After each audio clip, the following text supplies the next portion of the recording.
Hey guys, just got home. I went to a place where they were giving like yung ayuda. Yung kaibigan ko sa trabaho, sabi niya, gusto mo pumunta doon sa church na may binibigay. Sabi niya, baka magustuhan mo, sabi niya. So, sumama naman ako. Ito nga, nakakuha kahit na ano lang. I wanna share with you para makita nyo at makagawa tayo ng vlog dito. Ang nakuha ko ito guys, ang okay naman ang nakuha ko kahit na I spend about an hour. Ito, yung bread, ipakita ko sa inyo rito. At saka 2 dozen na eggs. Excuse me. Ito, yung favorite ko, pink salmon. Pink salmon.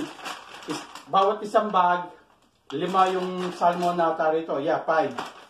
So, binigyan ako ng 2. Pagkatapos, meron din. Oh, 3 pala itong pink salmon. 3. Ito pang isa. 3 pala. Pagkatapos, itong shrimp.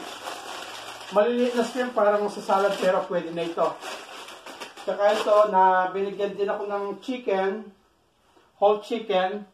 Medyo mahal na rin to sa chicken. Actually, binigyan ako 2. Itong isa medyo malaki. Ito na lang gagamitin ko para sa Christmas. At saka meron dito, to celery at saka carrots. Yun lang guys, pero still, I'm happy na nakakuha ako ng ganito. Magtatagal na ito sa akin. Lalo na itong salmon. Itong favorite ko. So, yun lang. God is good. I'm blessed. And, yun, nakakuha tayo dito.